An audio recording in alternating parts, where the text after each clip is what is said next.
And he says, the light that is in you, it should not be turned darkness. How can this light can turn into darkness? ஆகையால் நம்முடைய ஜீவியத்தை நாம் பாதுகாக்க வேண்டும் என்று இயேசு எச்சரிக்கிறார். So Jesus wants us so that we might preserve or protect our life. இப்பொழுது நாம் வாசித்தோமே இந்த வசனத்தில் ஒரு காலத்தில் அது வாசிங்க எபேசியர் 5:8. முற்காலத்தில் நீங்கள் அந்தகாரமாய் இருந்தீர்கள். பாருங்கள், முற்காலத்தில் நீங்கள் அந்தகாரத்தில் இருந்தீர்கள் என்று சொல்லாமல் நீங்கள் அந்தகாரமாய் இருந்தீர்கள் என்று சொல்லியிருக்கு. And it is said, it is not said that you were in darkness, but it is said you are itself, you are darkness. நாமே அந்தகாரமா இருந்தோம். We ourselves were darkness. அந்த அர்த்தம் நம்முடைய மனசு, நம்முடைய கண்ணு, நம்முடைய செய்கை, நம்முடைய சிந்தை, நம்முடைய சந்தோஷம் எல்லாமே இருட்டோடு சம்பந்தப்பட்டதா இருந்தது. The meaning is all our actions, all our sight and all our works, every thoughts and imaginations, everything, it was accompanied with darkness. ஆனால் இப்பொழுது நீங்கள் வெளிச்சத்திற்குள் வந்து விட்டீர்கள் என்று சொன்னால் நீங்கள் ஒளியாய் வெளிச்சமாய் இருக்கிறீர்கள் என்று தான் சொல்லப்பட்டிருக்கிறது. And now it is said you are come into the light. It is not said like that. It is not said like that, but it is said you are come into the light. You are light. You are light. ஒரு காலத்தில் இருட்டாய் இருந்தோம், இப்போது நாம் வெளிச்சமாய் இருக்கிறோம். At sometimes we were darkness, but now we are light. அப்ப நாம் ஒளி வீசக்கூடியவர்களா இருக்கிறோம். ஆகையால் அந்த ஒளியை பாதுகாத்துக் கொள்ளும்.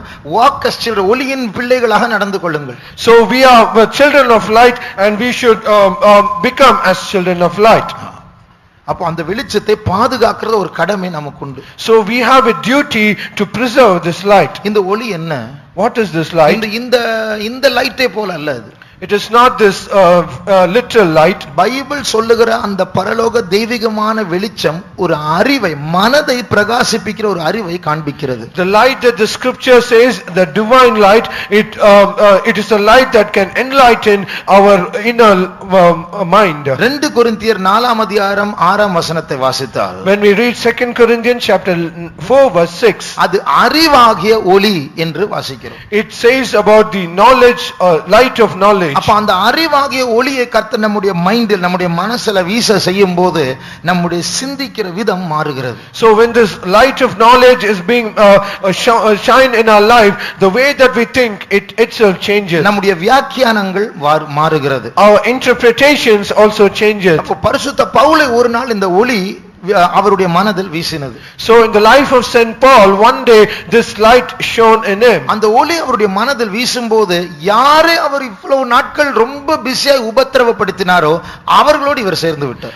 And when this light shone upon him, hitherto he would trouble and persecuted the person, now he joined along with them. அவருடைய பார்வை, அவருடைய சிந்திக்கிற விதம் மாற ஆரம்பித்தது அந்த வெளிச்சம் பட்ட உடனே. And his perception and the way he thinks, everything changed.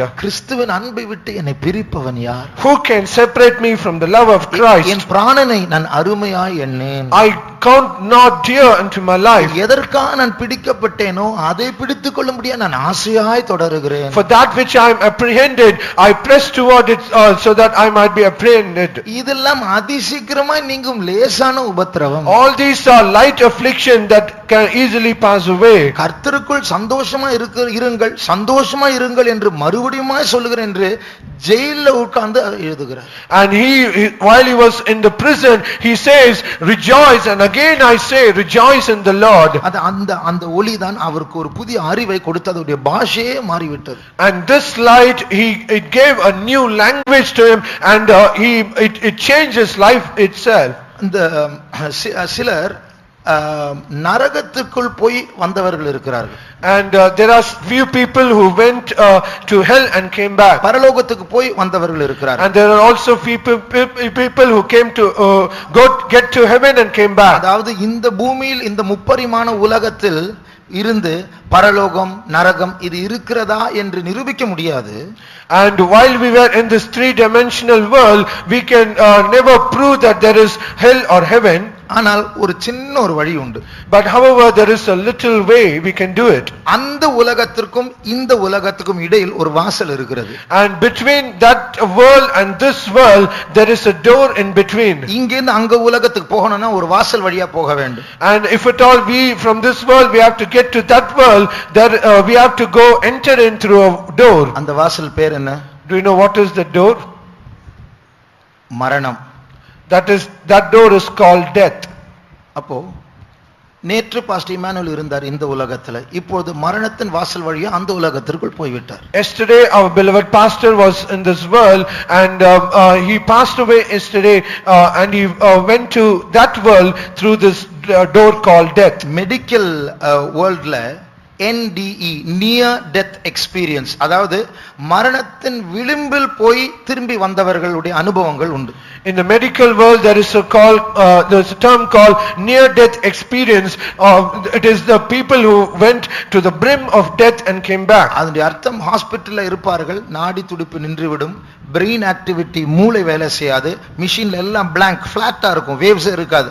கொஞ்ச நேரம் அப்படி இருப்பார்கள், திடீரென்று மறுபடியும் ஜீவன் வரும். அதான் near death experience. And the meaning is their pulses would stop and their brain would stop working, and they will be like that, and suddenly they will come back to life, and that is called near death experience. அமெரிக்காவில் சில நிர்வாகங்கள் இப்படிப்பட்டவர்களுடைய ஹாஸ்பிடலுக்கு போய் அப்படிப்பட்ட அனுபவங்களை எடுப்பார்கள். In America, many certain organization they go to such people in such a state and they will record their experiences. அப்போ NDERF, Near Death Experience Research Foundation, இப்படி பல நிர்வாகங்கள் உண்டு. And there are so many organizations saying Near Death Experiences Research Foundation. அப்போ இப்படிப்பட்டதான ஆட்கள், இவர்கள் கிறிஸ்தவர்கள் அல்ல, இவர் மதசார்பற்றவர்கள், இவர்கள் போய் இப்படி செத்து பிழைத்தவருடைய அனுபவங்களை எடுப்பார்கள். And they are not Christians, but they are secular, and they will go to such people and they will record their experiences. இவர்கள் எல்லாரும் ஒரு சுரங்கத்தின் வழியாக சென்று ஒன்று நெருப்பை பார்த்தார்கள், இல்லை என்றால் பெரிய வெளிச்சத்தை கண்டார்கள் என்று இந்த ரெண்டு வகை கொஞ்சம் வெரைட்டி இருக்கும். அடிப்படையில் இந்த ரெண்டு வகையான ஒரு பிரிவான அனுபவங்கள் தான் இருக்கும். And in all these people it was very common, either they will go through a tunnel, either they will see a fire, or they will see a great light, and this was common in most of these people. ஒரு 100 பேர் இப்படி நாங்க பார்த்து வந்து சொன்னா நம்ப வேண்டாம். And if at all there is 100 people, they say they have seen like this, perhaps we might not believe. ஆனால் 100 பேர் 100 தேசங்களை சேர்ந்தவர்கள் இப்படி ஒரு அனுபவம் அனுபவித்தார்கள் என்று சொன்னால் யோசிக்க வேண்டும். And if people belong to 100 different nations and they see it the same way, then there is a chance that we can believe. ஆனால் இப்படி நான் போய் வந்தேன் என்று எத்தனை சாட்சிகள் அவர்கள் கண்டுபிடித்து இருக்கிறார்கள் தெரியுமா? But do you know how many people they went in such a way and they shared their testimony? 1,10,00,000 சாட்சிகள். It is 1 crore and 10 lakhs. அத்தனை பேர் இப்படி ஒரு சுரங்கத்தின் வழியாக போய் நாம் நெருப்பையோ அல்லது வெளிச்சத்தை கண்டு வந்திருக்கிறார். And all such people, they had the similar vision. They went through a tunnel, either they saw a fire or a light. இப்படி இருக்கும்போது மதசார்பற்ற கிறிஸ்டியன்ஸ் அல்ல இப்படிப்பட்ட சாட்சிகள் எடுத்திருக்கிறார் என்றால் இது யோசிக்க வேண்டிய காரியம் இல்ல, பயப்பட வேண்டிய காரியம். If this is so, if that such non-Christians have gathered all these testimonies, it is not to believe, but it is we have to consider. இந்த வெளிச்சத்திற்குள் சென்றவர்கள், people who went into this light, அவர்கள் இந்த வெளிச்சத்திற்குள் பிரவேசித்த போது, as they entered into that light, அவருடைய பல அனுபவங்களில் அவர்கள் சொன்ன ஒரு காரியம், and in all their experiences they shared this experience. அந்த வெளிச்சத்திற்குள் அவர்கள் பிரவேசித்த போது they received a saturation of knowledge, ஒரு அறிவின் நிறைவை பெற்றார்களாம். And as they entered into the light, they received the saturation of knowledge. அந்த வெளிச்சத்துக்குள் அவர்கள் பிரவேசித்த உடனே எனக்கு எல்லாம் தெரியும் என்கிறதான திடீரென்று ஒரு அறிவு உண்டாயிடுச்சு. And as the moment they entered into the light, they got that knowledge, saying they know everything. அதுதான் அறிவாகிய ஒளி. That is the light of knowledge. அந்த ஒளியானது அந்த மண்டலத்திலிருந்து இந்த மண்டலத்திற்குள் வந்து கர்த்தருடைய வார்த்தையாக வெளிப்பாடாக நம்முடைய மனதில் வீச முயற்சி செய்கிறது. And this light, it comes from that other world and it comes into this world and it tries to exhibit, manifest itself to us. ஆனால் இந்த வெளிச்சம் நம்முடைய மனதில் வீசாதபடிக்கு இருள் போராடுகிறது. And however, so that light might not manifest itself in our light, darkness is prevailing in our heart. இப்பொழுது நான் பேசிக்கொண்டு இருக்கிற வார்த்தையில் வெளிச்சம் இருக்கிறது.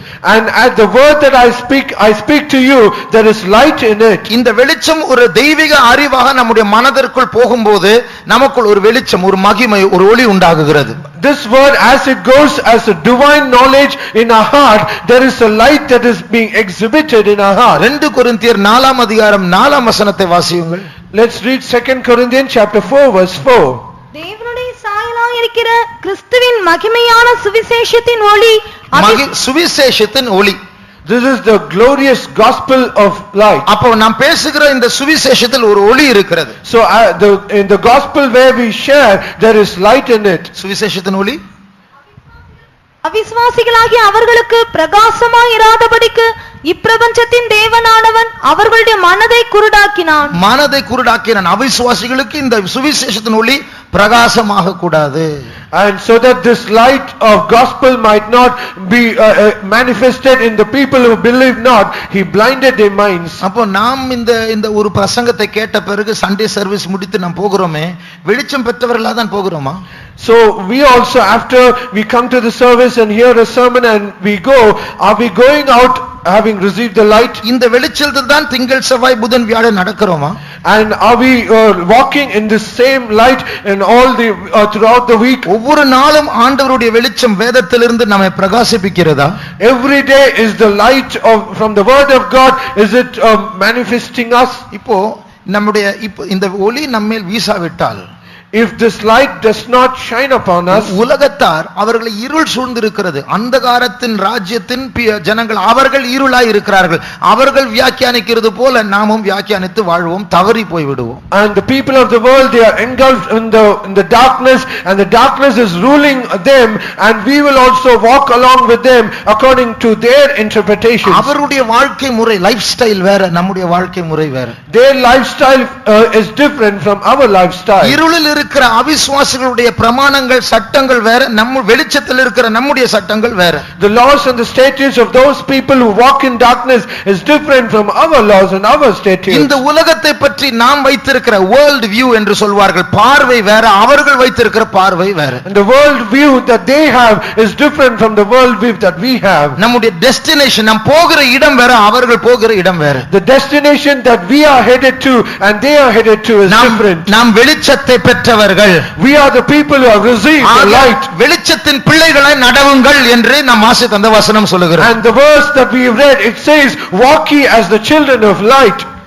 பைபிள்ல இப்படி ஒரு வசனம் இருக்கிறது. In the scripture there is a verse like this. ஒரு விளக்கை ஒரு மனுஷன் கொளுத்தும் போது அதை ஒரு பாத்திரத்தினால் மூட மாட்டான், கட்டில் அடியில் வைக்க மாட்டான், அது விளக்கு தண்டில் வைப்பான், அப்பொழுதுதான் வீட்டுக்கு ஒளி உண்டாகும். When a person lights up a lamp and he will not put under a bushel or under a cot, but he will put it in a lampstand so that the light might be seen by everyone. சுவிசேஷங்களில் 3 முறை இயேசு இதை சொல்லுகிறார். In all the gospels Jesus says this 3 times. 3 முறையும் ஒவ்வொரு வியாக்கியானத்தை இயேசு சொன்னார். In all these 3 occasions he gives us 3 different interpretations. அந்த 3ஐ இப்பொழுது நாம் பார்க்க போகிறோம். And we are going to see of all these 3. முதலாவது the perceiving light, அதாவது நாம் பார்த்து வியாக்கியானிக்க கூடியதான ஒளி. The first thing, that is the perceiving light. அதாவது லூக்கா 11ஆம் அதிகாரம் 33-34 வசனங்களை வாசிப்போம். Let's read Luke's Gospel chapter 11, 33 and 34. ஒருவனும் விளக்கை கொளுத்தி மறைவிடத்திலாவது மரக்காலின் கீழேயாவது வைக்காமல் உள்ளே வருகிறவர்கள் வெளிச்சம் காணும்படி அதை விளக்கு தண்டின் மேல் வைப்பான். கண்ணானது சரீரத்தின் விளக்காயிருக்கிறது. உன் கண் தெளிவாயிருந்தால் உன் சரீரம் முழுவதும் வெளிச்சமாயிருக்கும். உன் கண் கெட்டதாயிருந்தால் உன் சரீரம் முழுவதும் இருளாயிருக்கும். பாருங்கள், ஆண்டவர் இந்த விளக்கை கண்ணோடு ஒப்பிட்டு சொல்லுகிறார். So God compares this light to an eye. அந்த கண் பார்வையை குறிக்கிறது. This eye, it speaks about our eyesight. ஒரே ஆள் ஒரே காரியத்தை 2 பேர் பார்த்து 2 விதத்தில் வியாக்கியானிக்கலாம்.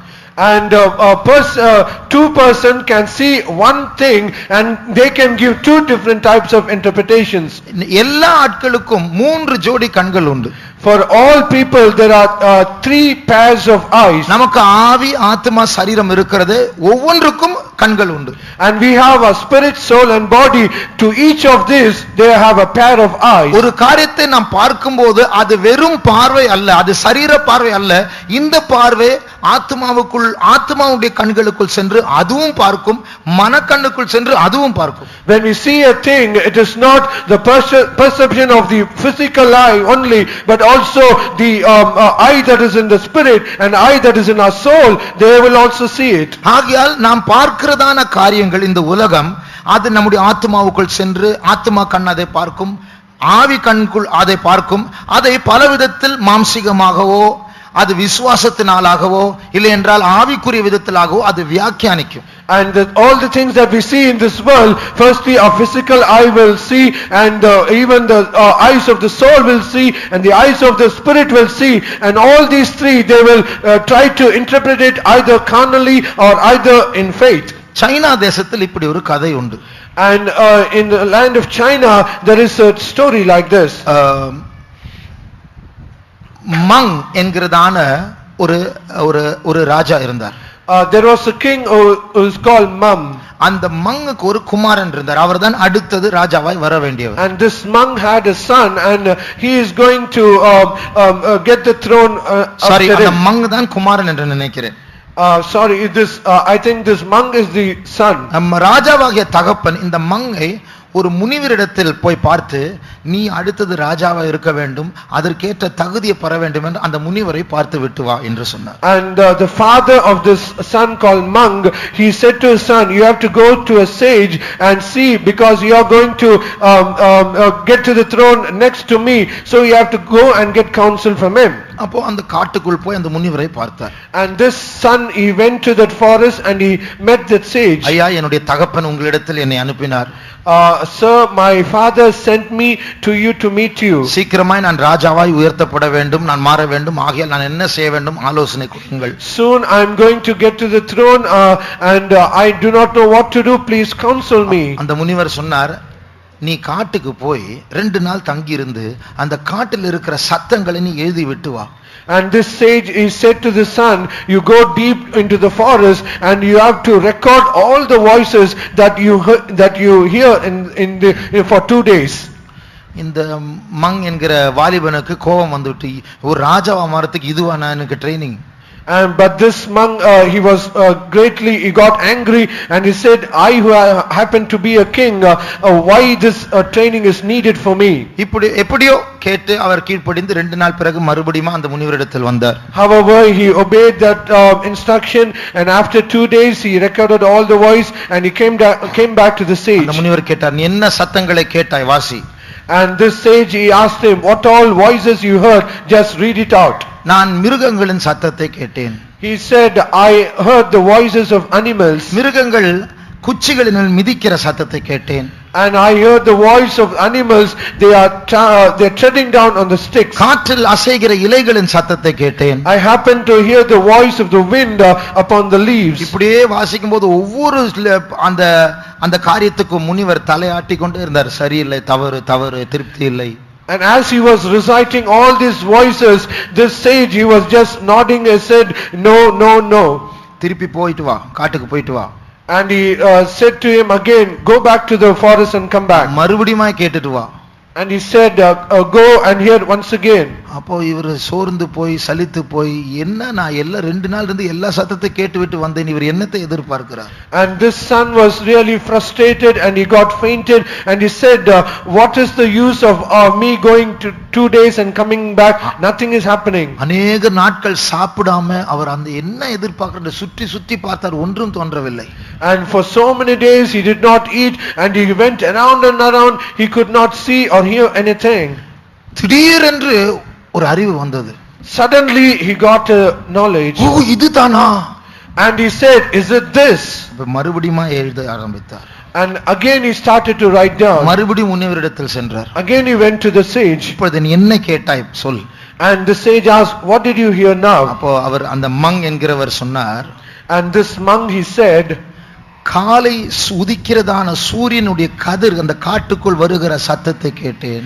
I happened to hear the rays of sun that is protruding or going deep down into the forest. காலை பனி இலையில் மெதுவாக விழுகிற சத்தத்தை கேட்டேன். I happened to hear the voice of the dewdrops that is coming down upon the leaves slowly. காட்டில் மொக்க இருக்கிறதான அந்த தன்மை பூவாய் விரிகிறதான சத்தத்தை கேட்டேன். And I happened to hear the voice of the budding of the flower. இப்படி அதாவது சத்தமில்லாத சில காரியங்களுடைய சத்தங்களை அவர் எடுத்து சொல்லுகிறார். And he brought out all the voices that is not really a voice. இதுக்கெல்லாம் ஒரு சத்தம் இருக்கா? Do all these things have a noise or voice? முனிவர் கையை கொடுத்த very good என்று சொன்னார். And the sage he shook hands with the son and he said very good. அப்பொழுது அவர் சொன்னார், and after that he said, மற்றவர்கள் காண்கிறதை ராஜாக்கள் காண்கிறபடினால், பொதுஜனங்கள் கேட்கிறதை ராஜாக்கள் கேட்கிறபடினால் ராஜ்யம் அழிந்து போகிறது. அதே நேரத்தில் அந்த ராஜாவானவன் பொதுமக்கள் கேட்காததை கேட்கும்போது, பார்க்காததை பார்க்கும்போது அவர்கள் தான் ராஜஸ்தானத்துக்கு தகுதி உள்ளவர்கள். நீ இப்பொழுது மற்றவர்கள் கேட்காததை கேட்டாய், ஆகையால் உன் தகுதியை பெற்றுக்கொண்டாய் என்றார். And he said all the kings they hear the voice of people who also hear them, and they see the things the other people they see, and because of this the kingdom is not prospering. But if a king happens to hear the voice that other people cannot hear and see the things that other people cannot see, the kingdom shall be established. Now you have received that worthiness because you have heard the things that other people cannot hear, and you have seen the things that other people cannot see. ஆகையால் இந்த வசனத்தில் நாம் வாசித்தோமே, நம்முடைய கண் எப்படிப்பட்டதா இருக்க வேண்டும், அதை பொறுத்து தான் மற்றவர்கள் பார்க்காததை நாம் பார்க்க முடியும். இந்த வெளிச்சம், தெய்வீக வெளிச்சம் நம்முடைய கண்களில் மனதில் வீசும்போது மற்றவர்களால் பார்க்க முடியாததை நம்மால் பார்க்க முடியும். So according to this verse, our eyes should be in such a way so that that light might shine upon us, and we should be able to see which others cannot see. நாம் புதிய எருசலேமுக்கு போகிறோம். We are going to New Jerusalem. நாம் போகிற ஊர் புதிய எருசலேம். The city that we are headed to is New Jerusalem. அதான் நம்முடைய நித்திய வாசஸ்தலம். That is our eternal habitation. நாம் யாரும் அதை இதுவரைக்கும் பார்த்ததில்லை. None of us have in any way seen it. ஆனாலும் கர்த்தர் நமக்கு ஒரு வெளிச்சத்தை தந்திருக்கிறார். However, God has given us a light. அந்த வெளிச்சத்தினால அப்படி ஒரு ஊர் உண்டு, நான் போகிறேன் என்கிற நம்பிக்கையும் தந்திருக்கிறார். And with that light there is a city like that, and he has given a hope that we will go there. பைபிளில் எழுதி இருக்கிறபடியே இந்த அண்டசராசரத்தை சேராத, இந்த பூமியில் இல்லாத அந்த வேறொரு மண்டலத்தை சேர்ந்த ஒரு நிஜமான ஒரு பரலோகம் உண்டு என்று வெளிச்சம் பெற்றவர்கள், அந்த நிச்சயம் உள்ளவர்கள் கரங்களை உயர்த்துங்கள். All those who say, who receive that assurance, there is a true world that is not set in this world and that cannot be seen in the whole universe, lift up your hands. Hallelujah. அப்போ நமக்குள் ஒரு வெளிச்சம் வந்திருக்கிறது. ஆகையால் தான் அது பார்க்க முடியாத இந்த உலகத்தை நாம் தரிசிக்கிறோம். So there is a light that is coming to us so that we are able to see the city that others cannot see. சில நேரத்துல என்ன நடக்குது தெரியுமா? But sometimes, do you know what is happening? நம்மில் சிலர் பழைய விசுவாசிகள். Among us, many of us are old believers. நம்முடைய சில சண்டே ஸ்கூல் பிள்ளைகள் சின்ன வயசுல இருந்தே புதிய எருசலேம், சீயோன், புதிய பூமி, புதிய வானம் இதெல்லாம் படிச்சு வளர்ந்துட்டோம். அதனால இருதயத்துல பதிந்திருக்கிறது. And many of us right from our childhood in Sunday school we have heard about Zion, New Jerusalem, new earth, new heaven, and all these things are recorded in our mind. அப்ப அந்த வளர்ப்பு வெளிச்சம் இருக்கிறது. ஆனால் practical லைஃப்ல பார்த்தா இருட்டா இருக்கும். And there is a light of that we have growing into that, but in a practical sense that it is darkness. இதனால தான் ஆண்டவர் சொல்லுகிறார், உன்னுடைய வெளிச்சம் இருளாய் மாறாதபடிக்கு எச்சரிக்கையா இரு என்று அடுத்த வசனத்தில் இயேசு சொல்லுகிறார். And because of this Jesus wants, take heed so that the light in you might not be turned into darkness. இயேசு அவர் பூமியில் இருந்த நாட்களில் அவர் பிரசங்கம் பண்ணினார்.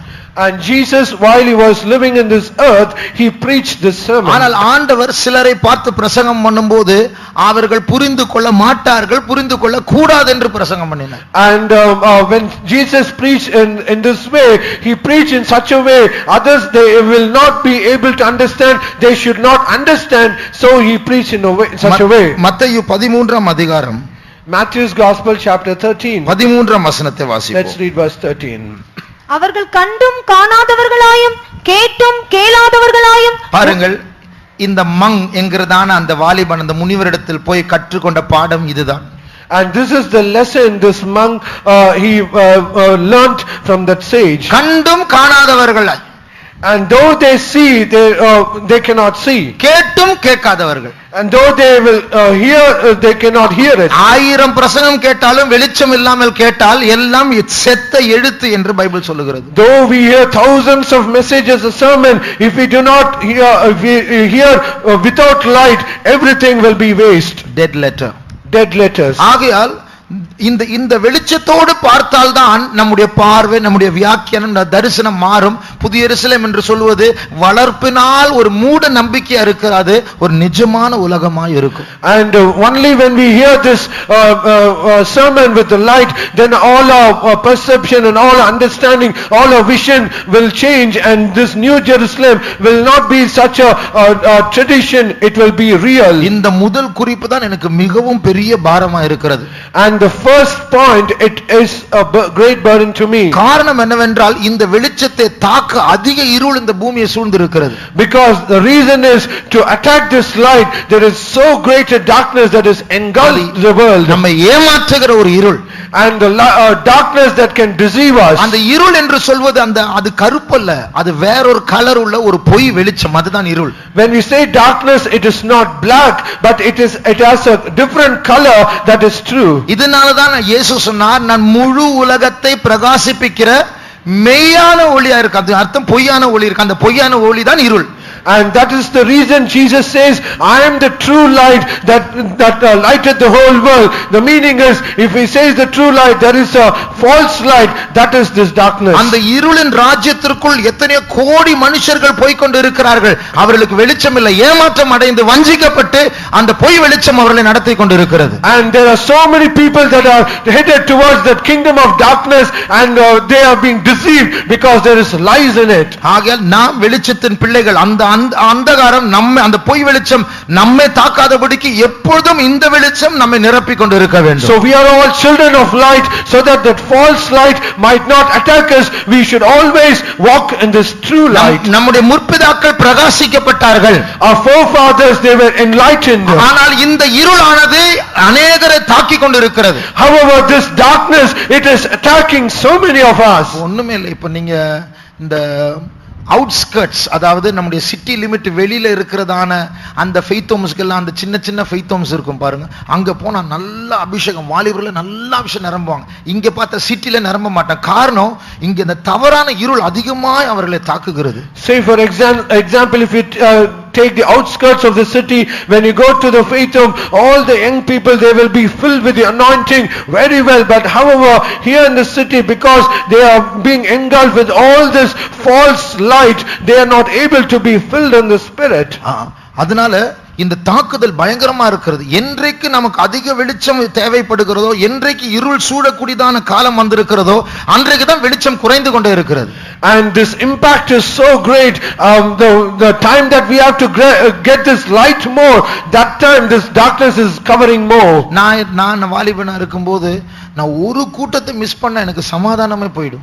While I was young, even if I miss one single meeting, I will lose all my peace. ஆனா இன்னைக்கு வாலிபர்களை force பண்ண வேண்டியது, ஏன் லேட்டா வந்தீங்க, ஏன் நேத்து வரல, ஏன் ஜெபத்துக்கு வரல, இப்படி எல்லாம் கேட்க வேண்டியிருக்கு. இல்லனா கேட்கலனா சந்தோஷமா 11:45 அந்த சேருக்கு இடையில போய் மறைஞ்சு உட்கார்ந்து திருட்டுத்தனமா வந்து போறது. காரணம், இருள் அவர்களை சூழ்ந்து இருக்கிறது. However, these days we have to force our young people, we have to ask, we have to inquire, why are you delayed, why you didn't attend this meeting?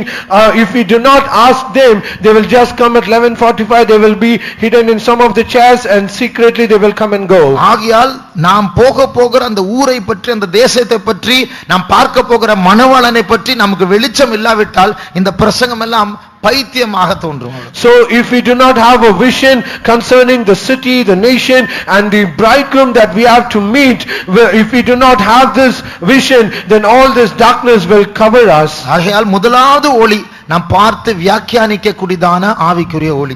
And the first light is the light that we can see and we can interpret it. இரண்டாவது exposing light, நம் மறைவிடத்தில் இருக்கிற காரியங்களை வெளியாக்குகிற ஒளி. Second light is the exposing light which can manifest all the things that is hidden. அதை லூக்கா எழுதின சுவிசேஷம் 8ஆம் அதிகாரம் 16 17 வசனங்களை வாசியுங்கள். Let's read Luke's Gospel chapter 8 verse 16 and 17. ஒருவனும் விளக்கை கொளுத்தி அதை ஒரு பாத்திரத்தினாலே மூடவும் மாட்டான், கட்டிலின் கீழே வைக்கவும் மாட்டான். உள்ளே பிரவேசிக்கிறவர்கள் அதன் வெளிச்சத்தை காணும்படிக்கு அதை விளக்கு தண்டின் மேல் வைப்பான்.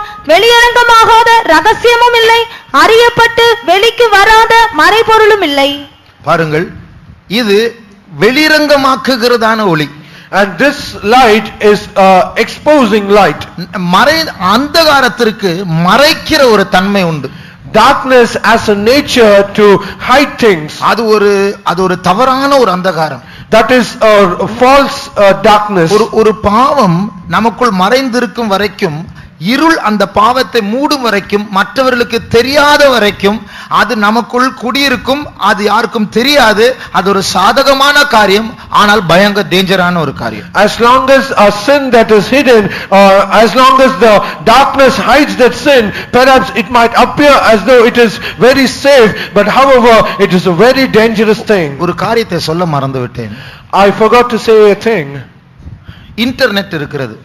Let's take the internet. இந்த இன்டர்நெட் ஆனது ஒரு பெரிய ஆழ்ந்த கடலின் ஒரு மேல் பகுதி மட்டும்தான். This internet, it is the surface level of the deepest ocean. இன்டர்நெட்டுக்கு, அதாவது கூகுள் வழியாக போக முடியாத ஒரு இன்டர்நெட் பகுதி உண்டு. சர்ச் என்ஜின், எந்த நாம் வைத்திருக்கிற சர்ச் என்ஜின் வைத்து போக முடியாத இன்டர்நெட் ஒரு மறைவான அந்தகாரமான ஒரு பகுதி உண்டு. There is a dark area or a hidden area in the internet where we cannot go through it with the different search engines that we have now. அதனுடைய பேரே டார்க் நெட். தயவுசெய்து யாரும் அதை நோண்ட போகாதீங்க. The name itself is darknet. அதுல கூகுள்ல dark net type அடிச்சீங்கன்னா அதுல ஒரு குறிப்பிட்ட இடத்துல அதனுடைய ஃபர்ஸ்ட் லைன் வரும், டேஞ்சரஸ், டிஸ்டர்பிங், diabolic அப்படின்னு வரும். அப்படின்னு இருக்கு ஃபர்ஸ்ட் பேஜ்ல. The moment that we type darknet in Google, the first line that appears, it says dangerous, dark, disturbing and diabolic. அதாவது அபாயகாரமானது, அது உன்னை இளைப்பாறுதலை எடுத்துக்கொள்ளக்கூடியது, அது பிசாசுக்குரியது என்று அங்கே இன்டர்நெட்ல எழுதி இருக்கு. And even in the internet it is said it is dangerous and it is disturbing and diabolic. கடத்தல் செய்கிறவர்கள், people who kidnap, உலக அரசியல்வாதிகள், and the worldly leaders, ஆபாச திரைப்படங்களை உருவாக்குகிறவர்கள், people who create obscene films, அவர்களுக்கு மட்டும்தான் அந்த டார்க்நெட். and for such people this darknet is. அதனுடைய மேலோட்டமான பகுதி தான் இவர்கள் ஆளுகை செய்கிற பகுதி, அதான் internet. And the outer level or the surface level of that world is the internet that they are rule. போன வாரம் ஒரு சாட்சி கேட்டீங்க இல்லையா, அவங்களோட அந்த ஒரு வாலிப பிள்ளையோட குரூப் லீடர் சொன்னாங்க, கம்ப்யூட்டர் இன்டர்நெட்லாம் யாரும் யூஸ் பண்ணக்கூட, அப்படி யூஸ் பண்ணா ஊழியக்காரருடைய பர்மிஷனோடு அறிவோடு மட்டும்தான் யூஸ் பண்ணணும், இல்லைன்னா இந்த அந்தகாரம் நம்ம தாக்கும். As we heard in last week from a young girl that she was told that she should not use the internet or the computer without the permission of the servant of God, and if we use it, finally we have to go to this darkness. அப்போ இந்த வெளிச்சம் நமக்கு ரொம்ப அவசியம். இல்லை இந்த இருட்டு ஈஸியாக நம்ம தாக்கி விடும். So this light is so essential for us because this darkness might easily attack us. ஆகையால் ஏற்கனவே தாக்கி விட்டுதான் அந்த இருள் நம்மை விட்டு போக வேண்டும் என்றால் அந்த வெளிச்சம் என்கிற டார்ச், வெளியிரங்கமாக்குகிறதான அந்த வார்த்தைகள் நமக்கு அவசியமா இருக்கு. So if the darkness that is already indwelling in us, if it has to be removed, then this light which is as the exposing light, it should shine in us. அந்த ஆரம்ப வசனம் எந்த வசனம்? What is the key verse? எந்த புத்தகம்? எபேசியர் 5ஆம் அதிகாரம் 8ஆம் வசனம், 13ஆம் வசனத்தை வாசியுங்கள். Let's read Ephesians chapter 5 verse 13. அவைகளெல்லாம் கடிந்து கொள்ளப்பட்டு வெளிச்சத்தினால் வெளியரங்கமாகும், வெளியரங்கமாக்குகிறதெல்லாம் வெளிச்சமாயிராது. வெளியரங்கம் ஆக்குகிறதெல்லாம் வெளிச்சமா இருக்கிறது. And whatsoever doth make manifest is light. அப்போ வெளிச்சம் வெளிரங்கமாக்கும், அது இருட்டில் இருக்கிற காரியத்தை வெளிரங்கமாக்கும். So light, it will expose all that is hidden in the darkness. அப்போ ஒரு சுத்திகரிப்பு கூட்டத்தில், In a sanctification இல்லை meeting, என்றால் ஒரு சோதனையின் மூலமாக, or through a trial, இல்லை என்றால் ஒரு கடிந்து கொள்ளுதல் மூலமாக, or through a rebuke, இல்லை என்றால் தேவன் தருகிற ஒரு சிட்சையின் மூலமாக, or through a chastisement God given, நமக்குள் மறைந்திருக்கிற சில பாவங்களை, அந்தகாரத்தை அவர் வெளிரங்கமாக்குவார். அந்த சிட்சை, அந்த சோதனை, அந்த கடிந்து கொள்ளுதல், அந்த சுத்திகரிப்பு கூட்டம், அதுதான் வெளிச்சம். and through all these things, in the trial, in this chastisement, in the rebuke, in the sanctification meeting, God will expose all that is hidden in our life. அந்த சிட்சை வரும்போது, When the chastisement cometh, அந்த சோதனை வரும்போது, when the trial cometh, இதே வெளிச்சம் என்ன செய்யும் தெரியுமா? do you know what the same light will do? அந்த சோதனையும் நம்முடைய இருட்டையும் ரெண்டையும் கனெக்ட் பண்ண முயற்சி பண்ணும். இதனாலதான் இது நடக்கிறது. And it will try to connect all the trial and the darkness, as saying, because of this you are like this. சமீபத்தில் ஒரு வாலிப பிள்ளைக்கு சரீரத்தில் ஒரு அரிப்பு வியாதி வந்தது. உடனே அவன் சொன்னான், நான் இப்படி பண்ணிட்டேன், அதனால தான் ஆண்டவர் எனக்கு தண்டனை கொடுக்கிறார். Recently in Engel, she shared a testimony. She had a itching disease in her body, and immediately God told her, because of this you are like this. She shared that God told her. இப்படி ஆண்டவர் வெளியரங்கமாக்குவார். செய்தது தவறு, அறிக்கை பண்ணு, வெளியே கொண்டு வா. And likewise, God will expose all these things. You have the thing that you have done is wrong. Confess it. இப்படி அந்த வெளிச்சம் இல்லாவிட்டால், if we do not have such a light, சோதனை வரும், சிட்சை வரும், இது வந்தது இதனாலதான் என்று கனெக்ட் பண்ண மாட்டோம். அந்த பாவம் பாவமாகவே இருக்கும். இதுக்கு மட்டும் ஜெபம் பண்ணி ஆண்டவரே சுகம் தாரும், சுகம் தாரும், சுகம் தாரும். எப்படி வரும்?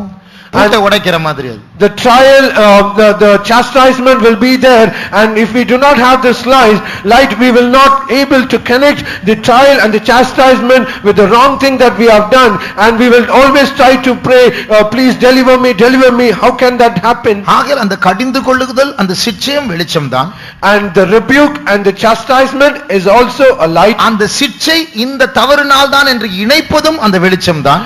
And the connection of the chastisement and the wrong thing, that is also a light. அந்த இரண்டும் இணைக்கப்படும் பொழுது அந்த பாவத்தை பற்றி ஒரு உணர்வை அடைந்து ஆண்டவரிடத்தில் உடைந்த உள்ளத்தோடு மன்னிப்பு கேட்பதும் அந்த வெளிச்சத்தினால் தான். When this connection happens between the chastisement and the wrong right, and when we get a conviction that we confess our sins, that is also a light. அப்போ இந்த பாவம் அறிக்கை செய்யாமல் போனால் அது பின்னாடி நம்மை அது ஏமாற்றி பாதித்து நரகத்துக்கு கொண்டு போகும். But if we do not confess our sins, finally it will deceive us, and it will finally lead us to hell. 1 தீமோத்தேயு 5ஆம் அதிகாரம் 1 Timothy chapter 5. 24ஆம் வசனத்தை வாசிப்போம். Let's read verse 24. சிலருடைய பாவங்கள் வெளியரங்கமாயிருந்து நியாய தீர்ப்புக்கு முந்திக் கொள்ளும். பாருங்கள், சிலருடைய பாவம் வெளியரங்கமாய், அது வெளிச்சத்தில் வெளியே கொண்டு வந்துட்டாங்க. ஒண்ணு, அது ஆண்டவர் அவர்களை சிட்சித்து மற்றவர்களுக்கு முன்னாடி வெட்கப்படுத்தி எப்படியோ அவர்களை வெட்கப்படுத்தி அறிக்கை பண்ண வைத்து அது முன்னாடி போகிறது நியாய தீர்ப்பு அடைவதற்கு. Some people sin, God has exposed them, and somehow He has made them to confess it, and He has brought up, and all these sins are come before Him. அவங்க ஒருவேளை வெட்கப்பட்டாலும் அந்த நேரத்தில் வேதனைப்பட்டு எல்லாருக்கும் முன்னாடி இப்படி அசிங்கப்பட்டேனே என்கிறதான ஒரு சூழ்நிலை வந்தாலும் அவர்கள் தாழ்த்தி அறிக்கை பண்ணினால் அதோடு கூட அந்த பாவம் நியாய தீர்க்கப்படும். தேவனோடு சேரலாம், ஒப்புரவாகலாம். Though they are put to shame with before others, and they feel ashamed before others, and though they are like this, that sin will be judged, and it will never come back to the. ஆனால் பாவத்தை மறைக்கிறவன் வாழ்வடைய மாட்டான். However, he that hideth his sin, he shall not prosper. ஏன் வாழ்வடைய மாட்டான்? Why? அந்த வசனத்துடைய அடுத்த பகுதியை வாசிங்க. Let's read the next part of that verse. சிலருடைய பாவங்கள் அவர்களை பின்தொடரும். அவர்களை பின்தொடரும். அந்த பாவத்தை வெளியரங்கமாக்கி அதை ஆண்டவருக்கு முன்னாடி கொண்டு போய் நான் தப்பு பண்ணிட்டேப்பா என்ன மன்னிச்சிரும் என்று சொல்லி அதை செட்டில் பண்ணாவிட்டால் இந்த பாவம் மறைஞ்சிருந்து யாருக்கும் தெரிய நினைச்சு அது பின்னாடி ஃபாலோ பண்ணிட்டு தான் இருக்கு. And if we do not settle that sin, and bringing them before the Lord and asking forgiveness of the Lord, and we confess it to the Lord, if we do not settle it, this sin will follow us after. நியாய தீர்ப்பின் நாளில் பாவம் நியாய தீர்க்கப்படாமல் ஆள் நியாய தீர்க்கப்படுவான். At the judgment day, the sin will not be judged, but the person who sin will be judged. அந்த பிசாசு பாவத்தை பார்த்து இது எனக்குரியது என்று சொல்லுவான். பாவம் அந்த ஆளை பார்த்து இவன் எனக்குரியவன் என்று சொல்லுவான். The devil, it will look at that sin, it will say it belongs to me, and the sin, it will look that person and it say he belongs to me. ஆகையால் நாம் செய்கிறதான பாவத்தையும் ஆண்டவர் உணர்த்துகிற அந்த வெளிச்சத்தை தரும்போது எதிர்க்காமல், நியாயம் பேசாமல், சாக்கு போக்கு சொல்லாமல் நாம் தாழ்த்தி சுத்திகரிப்பு அடையும்படியாக அடுத்த வாரத்தில் நடக்கிற சுத்திகரிப்பு கூட்டத்துக்கு நாம் எல்லாரும் வருவோமாக. So when God convicts us or pinpoints all our faults and sin, let us not resist, let us not give excuses, and let us not try to justify it, however, but let us come back to the Lord and let us humble ourselves and let us all attend the sanctification meetings right from next week. நம்முடைய இருதயத்தில் இருக்கிற பாவத்தை ஆண்டவர் வெளிரங்கமாக்க அதை அறிக்கை பண்ண வாய்ப்புகளை தரும்போது நாம் தாழ்த்தி சாக்கு போக்கு சொல்லாமல் அறிக்கை பண்ணக்கூடிய வெளிச்சத்தை நாம் பெறுவோமாக. So let us receive the light wherein when God gives us chances and opportunities so that he might expose all our faults and sins, let us confess it and humble ourselves and get right with the Lord. ஆகையால் பார்த்து வியாக்கியானிக்க கூடிய வெளிச்சம், and the light that can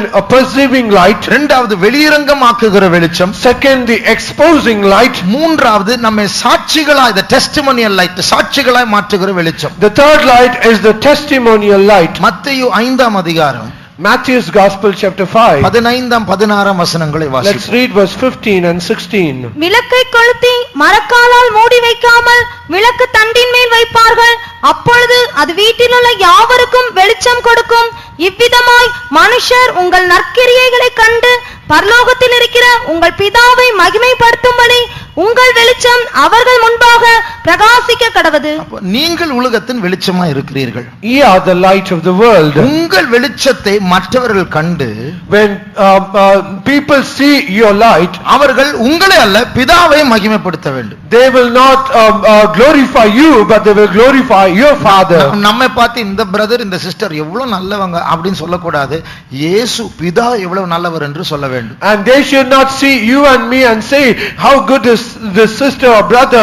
They should not say like this, but they should say the Father or the Jesus, how great they are. ஆகையால் பிதாவாகிய தேவன் சூரியனை போல இருக்கிறார். So God our Father is like the sun, நாம் சந்திரனை போல இருக்கிறோம். and we are like the moon. சந்திரனுக்கு சுய வெளிச்சம் இல்லை. The moon does not have its own light. ஆகையால் நாம் வீசுகிற வெளிச்சமானது தேவன் நமக்கு தந்திருக்கிற வெளிச்சம். The light that we give out is the light that God gives us. அது சூரியனிடத்தில் நம்மிடத்தில் வந்து நாம் பிரதிபலிக்கிற வெளிச்சம். And that is the light that we reflect the light from the sun. அதுதான் பைபிள்ல இப்பொழுது வாசித்தோம் நம்முடைய நற்கிரியைகள். That is what we read in the verse, that these are our good works. இப்போ எவ்வளவு அசிங்கமான சாட்சி. So how bad testimony it is. சமீபத்தில் வந்த வெள்ளத்தில் நிறைய ஹிந்துஸ் முஸ்லிம்ஸ் எல்லாம் ஹெல்ப் பண்ணி இருக்கிறாங்க.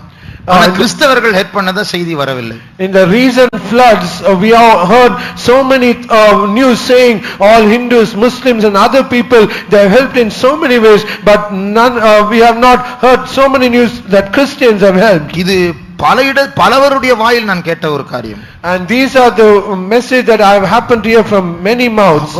இந்த மற்றவர்கள் என்கிறதான அந்த கொள்கையே இயேசுதான் எடுத்து சொன்னார். And others, the philosophy of others, it is only Jesus who spoke first. உன்னை போல் பிறனை நேசி. You should love others as thyself. சத்துருக்களை நேசி. You should love your enemies. இதெல்லாம் பைபிள்ல தான் இருக்கு, வேற எங்கேயும் இல்லை. And all these things are written only in the Bible, none else. ஆனா நடைமுறை வாழ்க்கையில மற்றவர்கள் செய்கிறார்கள், நாம் சுயநலவாதிகளா இருக்கிறோம். But in a practical life others do, but we are very selfish. அப்போ இப்படி இருக்கும்போது இந்த நற்கிரியைகளை கண்டு பிதா எப்படி மகிமைப்படுவார்? If that is so, how can the Father be glorified seeing all this good works? நமக்கு நற்கிரியை இருந்தால் தானே. Is it we do not have all the good works? ஆகையால் நம்முடைய வெளிச்சமானது மற்றவர்களுக்கு முன்பாக வீச வேண்டும். So let our light be shine before others. ஏசாயா 60ஆம் அதிகாரத்தினுடைய முதல் 2 வசனங்களை வாசிக்கும்போது, when we read the first 2 verses of Isaiah chapter 60, வாசியுங்கள். எழும்பி பிரகாசி உன் ஒளி வந்தது. எழும்பி பிரகாசி உன் ஒளி வந்தது. Arise and shine, your light has come. அப்ப நாம் ஏதோ ஒளி விளக்காக மாற்றப்பட்டிருக்கிறோம். ஆகையால் எழும்பி பிரகாசிக்க வேண்டும். So somehow we have been changed as the lamp of the light, and we should arise and shine. மறுபடியும் தொடர்ந்து வாசிங்க. கர்த்தருடைய மகிமை உன்மேல் உதித்தது. சொந்த வெளிச்சம் அல்ல, கர்த்தருடைய மகிமை உன்மேல் உதித்தது. The glory of the Lord has shined upon you. ஆகையால் எழும்பி பிரகாசி என்று சொல்லும்போது நாம் சந்திரனா இருக்கிறோம், அவர் சூரியனா இருக்கிறார். So when it said arise and shine, we are like the moon and he is the sun. ஆகையால் நாம் இந்த நேரத்தில் இயேசுவினுடைய வெளிச்சத்தை, பிதாவுடைய வெளிச்சத்தை உலகத்துக்கு வீச வேண்டியவர்கள். So in these times we are supposed to manifest the light of the Father to the world. ஒரு நாள் ஒரு என் கூட சின்ன பையன், என் கூட வளர்ந்த ஒரு பையன் இருந்தான், பக்கத்து வீட்டு பையன். One day there was a little boy, he grew along with me, he was next to my house. அவன் சொன்னான், உங்களுக்கு இன்னாரே தெரியுமா? And he asked, do you know such a person? ஆமா தெரியும். Yes, I know. உங்க சர்ச்சுக்கு தான வராரு? And he is coming to your church? ஆமா வராரு. Yes, he does. அவர் வேலை ஸ்தலத்துல பயங்கரமா கெட்ட வார்த்தை பேசுவார் தெரியுமா? Do you know at his workplace he will speak so much of bad words? அப்ப பாருங்க, மற்றவர்கள் நம்மிடத்தில் எதிர்பார்க்கிற சாட்சி, ஆனால் அது இல்லை என்று சொல்லுகிறார். And see all these things, people they expecting such a testimony from us, but unfortunately they do not get it. நாங்க இருந்த வீட்டு கீழ் வீட்டு ஒரு இந்து இருந்தார். And there was a Hindu person who resided in the ground floor in our house. அவர் வேற ஒரு கிறிஸ்தவனை பற்றி சொல்லுகிறார். அவங்க வீட்ல டிவி வச்சிருக்காங்க, அவங்க எப்படி கிறிஸ்டியனா இருக்காங்க? And looking at the other person, he says they have a television at their home, how can they be a Christian? அப்போ உலகம் நம்மிடத்தில் சில காரியங்களை எதிர்பார்க்கிறது, அதான் அந்த நற்கிரியைகள், அதான் அந்த சாட்சி. So the world is expecting some things from our life, that is the testimony and our good works. சில சொல்லுவாங்க, நான் கிறிஸ்டியனா இருந்து நீ இப்படி பண்ணலாமா? And we also happen to hear, you being a Christian, can you ever do like this? அதனுடைய அர்த்தம் என்ன தெரியுமா? நாங்க பண்ணனா கூட பரவாயில்லை, நீங்க பண்ண கூடாது. The meaning is, even though we can do this, but you are not supposed to do that. நாம் வெளிச்சம் பெற்றவர்கள், அதை வீச வேண்டும். We are a people who have received the light, we should exhibit it. வெளிப்படுத்தல் 9ஆம் அதிகாரத்தை வாசித்தால், When we read Revelation chapter 9, சில கொடூரமான மிருகங்கள், அதாவது பூமியில பார்க்க முடியாத ஆவி மிருகங்கள் பூமிக்கு அனுப்பப்படுகிறது. There are so many terrible beasts that we were not able to see in this earth. It will be sent to this earth. அதனுடைய முகம் மனுஷனை போல இருக்கிறதா? And his face is like the face of man. அதனுடைய முடி ஸ்திரீயின் முடியை போல இருக்கிறதா? And its hair is like the hair of women. பொது தோற்றம் குதிரையை போல இருக்கிறதா? And the common appearance is like the horse. உருவம் வெட்டுக்கிளிகளை போல இருக்கிறதா? And its form is like the locust. அதனுடைய வால் தேளை போல இருக்கிறதா? And its tail is like the scorpion. அந்த பல்லு சிங்கத்தை போல இருக்கிறதா? And its teeth is like a lion. யோசித்துப்பா, இத்தனை மிக்ஸ்டா ஒரே மிருகத்துல வெளிப்படுது. Just consider all things is mingled, how terrible it will be. அந்த மிருகம் இங்கே போய் நிக்குதுன்னு வைப்போம், இந்த பச்சை பாயில நிக்குது. Let us consider such a terrible beast is standing in this green mat. ஆண், பெண், சிங்கம், குதிரை, வெட்டுக்கிளி, தேள் எல்லாமே காம்பினேஷன் நிக்குது. Male, female, locust, scorpion and lion, everything is blended and mingled. It is standing here. பாதாளத்திலிருந்து அவிழ்க்கப்பட போகிறது இப்படி ஒரு மிருகம் அல்ல, ஒரு சேனை. And all the animals that is going to be let loose from hell, it is not one but a great host. இது अनेक ஜனங்களை கொட்ட போகிறதா? And these beasts, it is going to sting many nations. 10ஆம் வசனத்தை வாசியுங்கள். Let's read verse 10. அவைகள் தேள்களின் வாள்களுக்கு ஒப்பான வாள்களையும் அந்த வாள்களில் கொடுக்குகளையும் உடையவைகளாய் இருந்தன. அவைகள் 5 மாதமளவும் மனுஷரை சேதப்படுத்துவதற்கு அதிகாரம் உடையவைகளாய் இருந்தன. 5 மாதம் மனுஷர்களை கொட்ட போகிறது, சேதப்படுத்த போகிறது. And for 5 months it is going to destroy and is going to sting man. அப்படி இருந்தாலும் என்ன பேட் நியூஸ் தெரியுமா? Though it is so, do you know what is the bad news? 20ஆம் 21ஆம் வசனங்களை வாசி. Let's read verse 20 and 21. அப்படி இருந்தும் அந்த வாதைகளால் கொல்லப்படாத மற்ற மனுஷர்கள் பேய்களையும் பொன், வெள்ளி, செம்பு, கல், மரம் என்பவைகளால் செய்யப்பட்டவைகளாயும் காணவும் கேட்கவும் நடக்கவும் ஆட்டாதவைகளுமாய் இருக்கிற விக்கிரகங்களையும் வணங்காதபடிக்கு தங்கள் கைகளின் கிரியைகளை விட்டு மனம் திரும்பவும் இல்லை. இத்தனையும் பார்த்து பயந்து மற்றவர்கள் செத்து போயிட்டாங்க கண்டும் இவர்கள் மனம் திரும்பவில்லை. Though they have seen all this plagues and seeing others dying, they did not repent. இதை பற்றி தான் ஏசாயா 60ஆம் அதிகாரத்தில் இருள் ஜனங்களை காரிருள் ஜனங்களை மூட போகிறதா. And that is what it is said in Isaiah, the gross darkness, a great darkness, it is going to engulf the people. அந்த அர்த்தம் என்னதான் சிட்சிக்கப்பட்டாலும் என்னதான் நியாய தீர்ப்பு கொட்டப்பட்டாலும் அதை பார்த்து பயந்தாலும் ஆண்டவரே என்று கூப்பிடக்கூடிய மனம் வராது. இருதயம் அவ்வளவு கடினமாக இருண்டு போகும். The meaning is, how much ever they have been afflicted, how much ever they have been sting, they will not have a mind saying, oh Lord help us, but however they will be hardened and they will be yet wicked. அந்த காலம் வருவதற்கு முன்பாக, Before such times come, இருள் ஜனங்களை சூழ்வதற்கு முன்பாக, before the darkness engulfs the people, ரட்சிப்பு பூமியை விட்டு எடுக்கப்படுவதற்கு முன்பாக, before salvation is taken up from the earth, அவசரமாக நம்முடைய வெளிச்சத்தை இந்த உலகத்தில் வீசுவது எவ்வளவு முக்கியமாக இருக்கிறது how பாருங்கள். much so important it is that we should exhibit our light in a very hasty ஆக way. கோணலும் மாறுபாடான இந்த சந்ததிக்கு முன்பாக நாம் முறுமுறுப்பில்லாமல் தர்க்கிப்பில்லாமல் எல்லாவற்றையும் செய்து சுடர்களைப் போல பிரகாசிப்போமாக, ஜீவ வசனத்தை பிடித்துக் கொள்வோமாக என்று வேதம் நமக்கு எச்சரிக்கிறது. The Bible wants us saying, in this perverse and the crooked nation, let us walk as light without murmuring, and let us exhibit the glory of the Lord. நம்முடைய கண்களை மூடுவோமாக. Let us close our eyes. முந்தின நாட்களை விட, the previous days, more than the previous days, more than our previous days, நம்முடைய முற்பிதாக்களை விட more than our forefathers, இந்த நாட்களில் நமக்கு அதிக வெளிச்சம் தேவையா இருக்கிறது. in these days we need more light. ஆனால் அதிக இருள் தான் நம்மை தாக்கிக் கொண்டிருக்கிறது. But however, more darkness it is impacting us. பாருங்க, பகல் முடிவைந்து அடைந்து நமக்கு சாயங்காலம் வரும்பொழுது, இருட்டு வரும்பொழுது எல்லா லைட் ஆன் பண்ணுகிறோம். And as the day comes to close, and when it comes in the evening, we will just close all the doors and we switch on the lights. அப்போ அதுபோல இருள் இந்த பூமியை சூழ்ந்து கொண்டிருக்கிறது நேரத்தில் வெளிச்சம் உலகத்தில் இல்லை, நாம் தான் உலகத்திற்கு வெளிச்சமாய் மாற வேண்டும். So likewise, as the darkness is engulfing the whole world does not have its light, but we are as the light, we should shine. நம்முடைய சாட்சி எங்கே? Where is our testimony? நம்முடைய நற்கிரியைகள் எங்கே? Where is our good works? நம்முடைய வேலை ஸ்தலத்தில் சாட்சிகளா இருக்கிறோமா? Are we having a witness in our workplace? எனக்கு ஒரு சகோதரன் தெரியும். I know about a brother, அவருடைய பேர் Rajasekar. and his name is Rajashekhar. அவ கூட வேலை செய்யறவங்க அவருக்கு கொடுத்த பேர் என்ன தெரியுமா? Bible Rajasekar. And the people who work, their colleagues, they gave his name as Bible Rajashekhar. செம்பாக்கத்துல விசுவாசியா இருக்கிறார். And he was a believer at Sembakam Fithum. அவருடைய நற்கிரியை அவர்களுக்கு வெளிச்சமாய் மாறி இருக்கு. ஆகையால் இவர் பைபிள் படி வாழுகிறவர் என்று கூட இருக்கிற ரட்சிக்கப்படாதவர்கள் அவருக்கு கொடுத்த பெயர் அது. And his good works is manifested among his colleagues, and they gave a testimony because his life is according to the Bible, and they gave his name as Bible Rajashekhar. நான் வாலிபனா இருக்கும்போது, while I was young, நான் ஊழியத்துக்கு போனா போவேன் என்று சொன்னேன். and I said I will either go to ministry or not. இல்ல போனாலும் போவேன் என்று சொன்னேன். I might go. I might not go.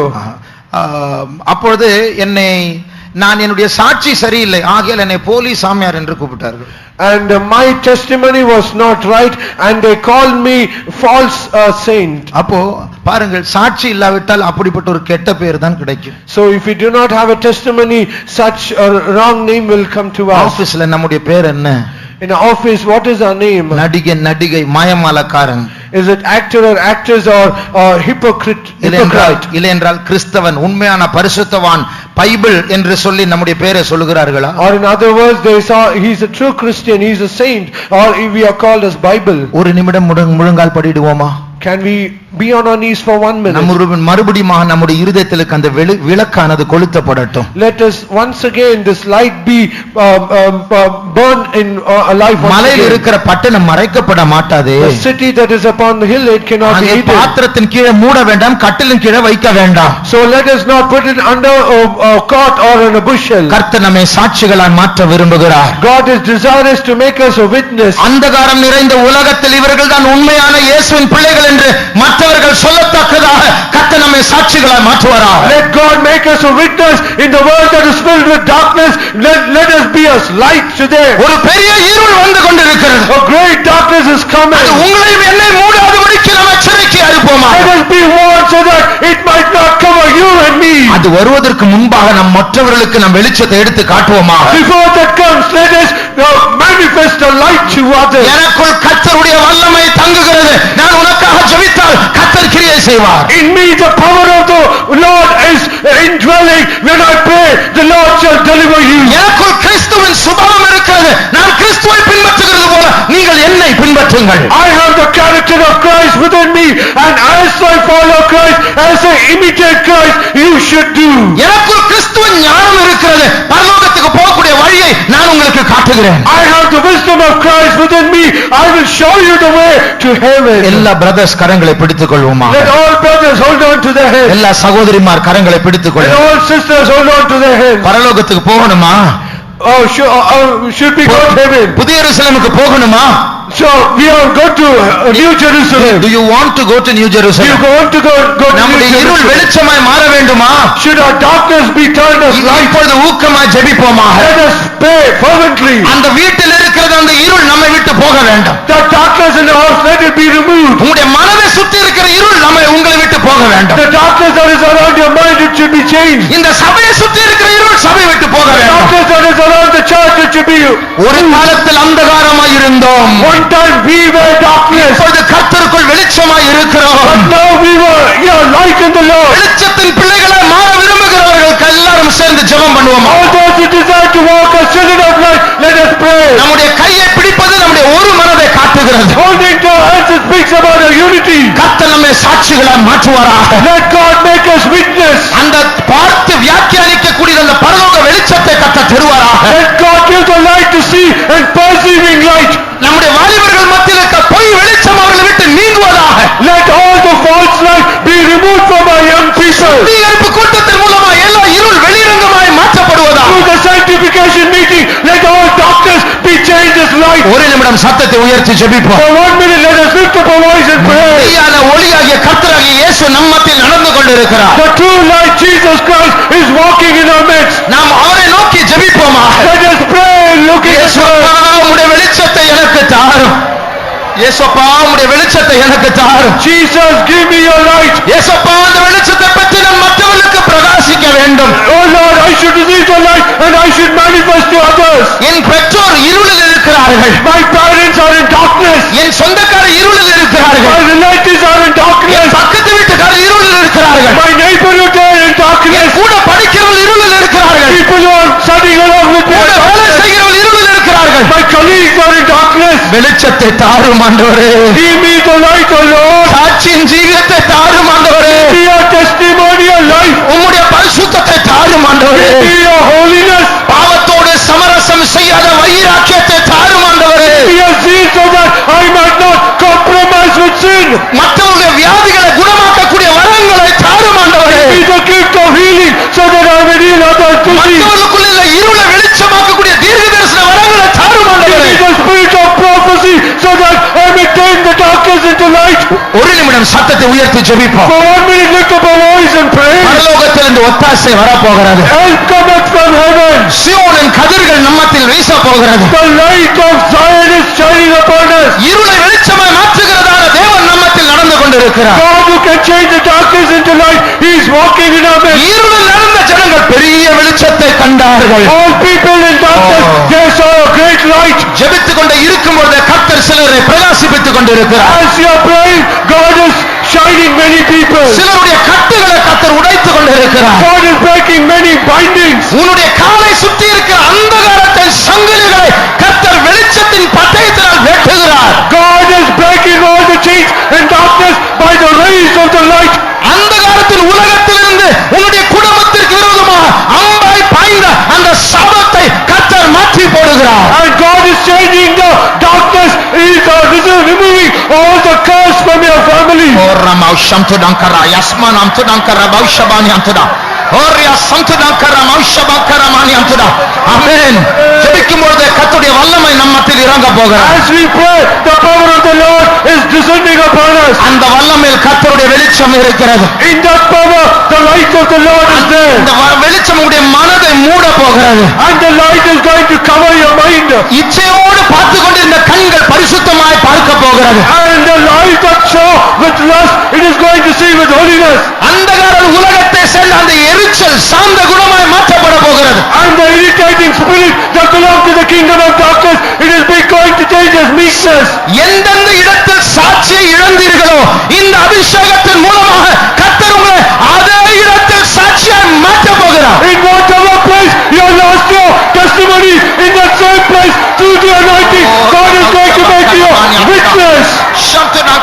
சம்துடாக்கரமா Rama சமக்கரமானியாத்துடா. இயேசுவே,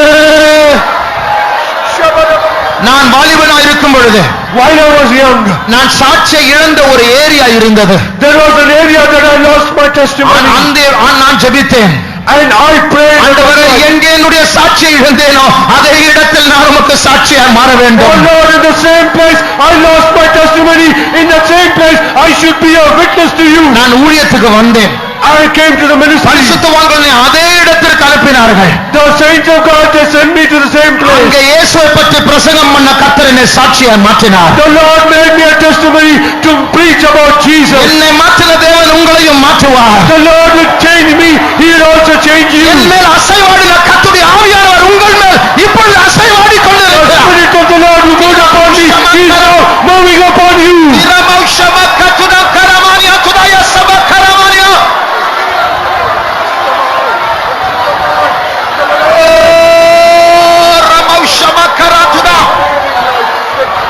நீங்கள் பேசுகிற அந்நிய பாஷை வெளிச்சத்தை சேர்ந்தது. And the unknown tongue that you speak, it belongs to the light. உங்கள் தலையின் மேல் இறங்கிக் கொண்டிருக்கிற வல்லமை வெளிச்சத்தின் உலகத்தை The சேர்ந்திருக்கிறது. power that is descending upon the earth, it belongs to the kingdom of light. உங்களுக்குள் இருக்கிற அந்தகாரத்தை அது விரட்டி கொண்டிருக்கிறது. And it is driving over the darkness in you. அந்த அபிஷேகத்தை பெற்றுக் கொள்ளுங்கள். Receive the anointing. கர்த்தர் இறங்குகிற நேரத்தில் அந்த அபிஷேகத்தை நீங்கள் பாய்ந்து பறித்துக் கொள்ளுங்கள். And as the Lord desires, you just எல்லாமே இலவசம். everything is free. எல்லாமே உங்களுக்குரியது. Everything belongs to you.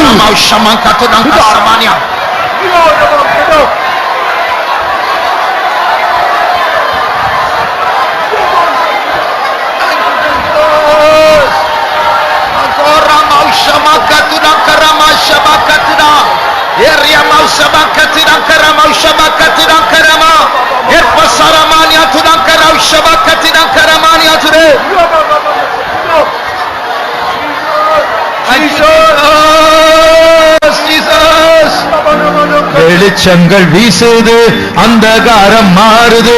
வெளிச்சங்கள் வீசுது, அந்தகாரம் மாறுது. தெய்வத்தின் ஆவி உள்ளில் வரும். ஆமென். அபிஷேகம் இறங்கும் பொழுது வெளிச்சம் வீசும் பொழுது, வெளிச்சங்கள் வீசுது, அந்தகாரம் மாறுது. வெளிச்சங்கள் வீசுது, அந்தகாரம் மாறுது. தெய்வத்தின் ஆவி உள்ளில் வரும் பொழுது, தெய்வத்தின் ஆவி உள்ளில் வரும் பொழுது வெளிச்சங்கள் வீசுது, அந்தகாரம் மாறுது. வெளிச்சங்கள் வீசுது, அந்தகாரம் மாறுது. தெய்வத்தின் ஆவி உள்ளில் வரும் பொழுது, தெய்வத்தின் ஆவி உள்ளில் வரும் பொழுது வெளிச்சங்கள் வீசுது, அந்தகாரம் மாறுது. அந்தகாரம் மாறுது. தெய்வத்தின் ஆவி உள்ளில் வரும் பொழுது, தெய்வத்தின் ஆவி உள்ளில் வரும் பொழுது.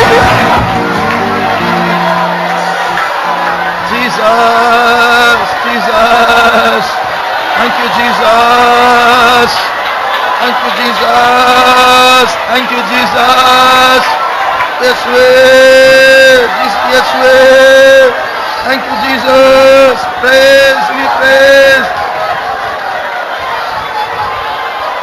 கண்களை மூடி இந்த வசனத்தை வாசிக்க கேளுங்கள். Close your eyes and hear the verse being read. மறுபடியும் யோவான் 1:5 வசனத்தை வாசிப்போம். Let's read once again John's Gospel 1:5. இது இயேசுவுடைய சாட்சி அல்ல, இது உங்களுடைய சாட்சி. This is not the testimony of Jesus, but it is your testimony. கர்த்தர் உங்களை இதற்காகவே அபிஷேகம் பண்ணி கொண்டிருக்கிறார். God is anointing you for this sole reason. வாசியுங்கள்.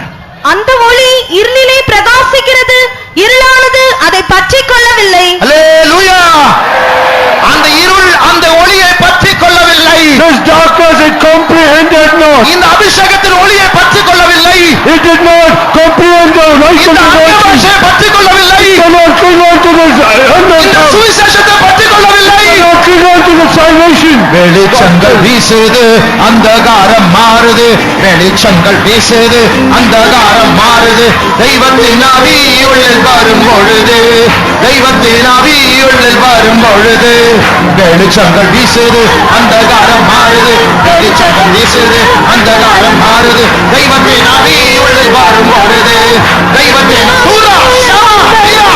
வெளிச்சங்கள் வீசுது, அந்தகாரம் மாறுது. அந்நிய பாஷைகளை பேசுவோம். ஆயிரத்து ஒளி கலந்து கலந்து வீசுகிறது.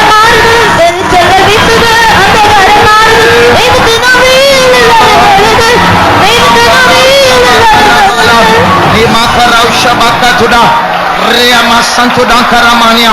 Nima ka santo dankara tikara sibana itu.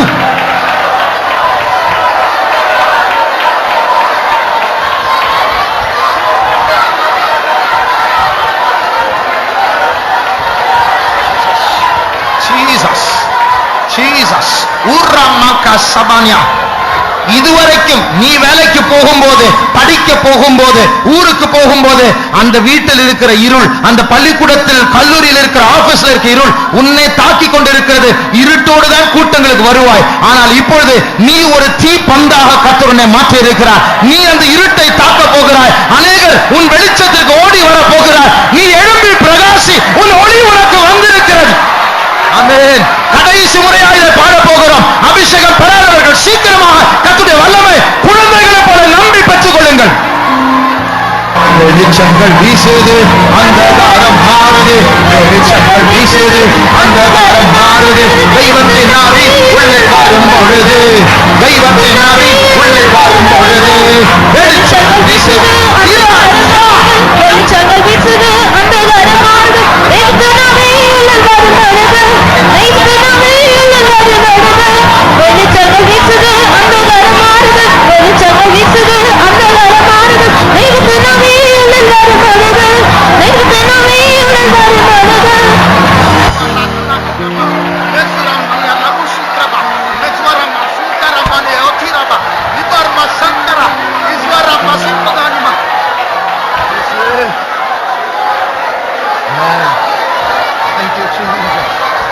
Thank you, Jesus.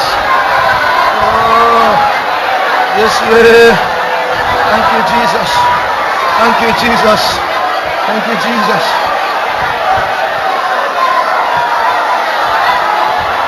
Amen.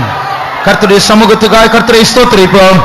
ஸ்தோத்திரம், ஸ்தோத்திரம், ஸ்தோத்திரம், ஸ்தோத்திரம், ஸ்தோத்திரம். கூட்டத்தை கர்த்தர் ஆசீர்வதித்தபடியால் கர்த்தரை ஸ்தோத்திரிப்போம். ஸ்தோத்திரம், ஸ்தோத்திரம், ஸ்தோத்திரம், ஸ்தோத்திரம். அவர் நமக்கு தந்திருக்கிற வெளிச்சத்துக்காக கர்த்தரை ஸ்தோத்திரிப்போம். ஸ்தோத்திரம், ஸ்தோத்திரம், ஸ்தோத்திரம். இருள் நம்மை பற்றிக் கொள்ள முடியாததற்காக ஸ்தோத்திரிப்போம். ஸ்தோத்திரம், ஸ்தோத்திரம், ஸ்தோத்திரம், ஸ்தோத்திரம். தொடர்ந்து எல்லா ஊழியங்களையும் நாளைக்கு நடக்க போகிற அடக்காராதனையும் கர்த்தர் ஆசீர்வதிக்க முடியாது ஸ்தோத்திரிப்போம். ஸ்தோத்திரம், ஸ்தோத்திரம், ஸ்தோத்திரம், ஸ்தோத்திரம், ஸ்தோத்திரம். எல்லா துதிகன மகிமை கர்த்தருக்கே செலுத்தி கர்த்தரை ஸ்தோத்திரிப்போம். ஸ்தோத்திரம், ஸ்தோத்திரம், ஸ்தோத்திரம், ஸ்தோத்திரம். அல்லேலூயா. ஜெபம் பண்ணுவோம். அன்பின் பிதாவே, நடவடிக்கைக்காக நன்றியோடு துதிக்கிறோம். ஆண்டவரே சுவாமி, இந்த பரிசுத்த ஓய்வினாலையும் பரிசுத்த ஜனங்களாய் எங்கள் எல்லாரையும் ஒன்று சேர்த்தீர். அதற்காக நன்றியோடு துதிக்கிறோம். உடைய பரிசுத்த சமூகத்தை நாங்கள் ஆண்டவரே இந்த காலை வேளையில ருசிக்க எங்களுக்கு கிருபை தந்தீரே. அதற்காக நன்றியோடு துதிக்கிறோம் சாமி. ஆண்டவரே சுவாமி, தேவஜனப்பா அந்த ஆராதனை தொடக்க பகுதிகளாகிய பாடல் பகுதியெல்லாம் கர்த்தர் ஆசீர்வதித்து ஆவியினால் நிரப்பப்படவும், ஆண்டவரே நாங்கள் ஒரு புதிய வல்லமையை பெற்றுக்கொள்ளவும், புதிய சந்தோஷத்தை பெற்றுக்கொள்ளவும் கிருபை தந்தி. அதற்காக ஸ்தோத்திரம். ஆண்டவரே சாட்சி சொன்ன மக்களுடைய ஜீவித்தை செய்த எல்லா ஆண்டவரே உபகாரங்களையும் ஆண்டவரே நாமத்தை மகிமைப்படுத்த கிருபை தந்தீர். அதற்காக நன்றியோடுமை துதிக்கிறோம் சுவாமி. ஆண்டவரே சுவாமி, ஆண்டவரே நீர் எங்களோடு கூட பேசுகிற நல்ல வார்த்தைகளுக்காக நன்றியோடு துதிக்கிறோம். இந்த காலை வேளையில ஆண்டவரே நாங்கள் ஆண்டவரே ஒரு பெரிய எதிர்பார்ப்போடு கூட வந்தோம். கர்த்தர் எங்களோடு பேசின நல்ல வார்த்தைகளுக்காக ஸ்தோத்திரம். தேவன் பேசின வார்த்தைகளை நாங்கள் எங்களுடைய ஜீவியங்களை அது புறக்கணிக்காதபடி அதை ஏற்றுக்கொண்டு அதன்படி ஜீவிக்கக்கூடியதான ஒரு அபிஷேகத்தை இந்த காலை வேளை எல்லாருக்கும் கட்டிட முடியாய் வேண்டிக்கிறோம். ஆம்தேமே நாங்கள் இருளுக்குரியவர்களா அல்ல சுவாமி. இருள் எங்களை பற்றி கொள்ளாதபடி வெளிச்சத்தின் பிள்ளையாகி மெய்யான ஒளியாகிய இயேசுவினுடைய வெளிச்சத்துக்குள்ள ஒவ்வொருவரும் காணப்பட, முழு சபையும் காணப்பட கர்த்தர் கிருபை தரும்படியாய் வேண்டிக்கிறோம். ஆண்டவரே வசனத்தை கேட்டவுடைய ஆண்டவரே ஜீவியங்கள் ஆண்டவரே பிரகாசிக்கப்பட, குடும்பங்கள் பிரகாசிக்கப்பட, சபை பிரகாசிக்கப்பட கர்த்தர் உதவி செய்யும்படியாய் வேண்டிக்கிறோம். எழுந்து பிரகாசியில் சொன்னது போல எங்களுடைய சபையில் உள்ள ஒவ்வொரு அங்கத்திலும் எழுந்து பிரகாசிக்கப்படும்படியாக இந்த நாட்களில் மெய்யான ஒளியை ஆண்டவரே நாங்கள் கண்டடைகிறவர்களாய், அதை பார்க்கிறவர்களாய், அந்த மெய்யான ஒளியை ஆண்டவரே நாங்கள் ஆண்டவரே ருசிக்கிறவர்களாய் காணப்பட கர்த்தர் கிருபை தரும்படியாய் வேண்டிக்கிறோம். ஆண்டவரே மலையின் மேல் இருக்கிற பட்டணம் மறைந்திருக்க மாட்டாதே. அந்த மெய்யான ஒளி எங்களுக்குள்ள வரும்போது இருள் எங்களை விட்டு அகன்று போடுமே ஆண்டவரே. அந்தபடினால் ஆண்டவரே இந்த வெளிச்சத்துக்குள்ள நாங்கள் காணப்பட கர்த்தர் கிருபை தரும்படியாய் வேண்டிக்கிறோம். இவ்வாறு கர்த்தருடைய வசனங்களை கேட்டு உட்கொண்டு நாங்கள் அந்த மெய்யான ஒளியாகிய உம்முடைய நாங்கள் எங்கள் ஜீவியத்தில் அந்த மெய்யான ஒளி பிரகாசிக்கப்படும் போது எங்களுடைய ஜீவியத்தில் ஒரு சாட்சியின் ஜீவியத்தை நாங்கள் பாதுகாத்துக் கொள்ள முடியுமானபடினால முழு சபையான இப்படிப்பட்டதான சாட்சியை நாங்கள் பாதுகாத்துக் கொள்ள எங்களுடைய ஆண்டவரே நாங்கள் சபையிட சாட்சியாய், குடும்பத்தில சாட்சியாய், நாங்கள் எங்களுடைய வேலைஸ்தலங்கள சாட்சியாய், நாங்கள் எங்க போனாலும் இயேசுக்கு சாட்சிகளாய் ஜீவிக்க அந்த ஒளியாகி இயேசு எங்களுக்குள்ள பிரகாசிக்கப்பட ஆண்டவரை பிரதிபிக்கப்பட கர்த்தர் உதவி செய்யும்படியாய் வேண்டிக்கிறோம். ஆண்டவரே இப்படிப்பட்டதான சாட்சியின் ஜீவித்தை முழு சபையாரும் பாதுகாத்துக் கொள்ள கர்த்தர் கிருபை தரும்படியாய் வேண்டிக்கிறோம். ஆண்டவரே எங்களுடைய நற்கிரிகளை நாங்கள் செய்யும்படியாக இந்த காலை வேளை ஒப்புக் கொடுக்க கிருபை தந்தீர். ஆண்டவரே நற்கிரிகள் மூலமாக எங்களுடைய ஜீவியத்தில் அந்தகார வல்லமைகள் அடிக்கப்பட ஆண்டவரே நாங்கள் ஒன்று கூட பிரகாசிக்கப்பட கர்த்தர் கிருபை தரும்படியாய் வேண்டிக்கிறோம். இவ்வாறு எங்களுடைய ஜீவியத்தை இப்படிப்பட்ட அனுபவங்களை நாங்கள் ஏற்றுக்கொள்கிறோம். உங்களுடைய இதயம் ஏற்றுக்கொள்ளட்டும் ஆண்டவரே. அளபடினால் ஆண்டவரே முழு சபையத்தில் உள்ள எல்லா அந்தகார வல்லமைகளை அகற்றி ஆண்டவரே மெய்யான ஒளியாக இயேசுவுடைய ஜீவியங்களை பிரகாசிக்கப்படட்டும். இயேசுவின் நாமத்தில் கேட்கிறோம் பிதாவே. Amen. Now may the grace of our Lord Jesus Christ, the love of God, and the sweet fellowship of the Holy Spirit rest and abide with us now and until Jesus returns in glory. Hallelujah. Hallelujah.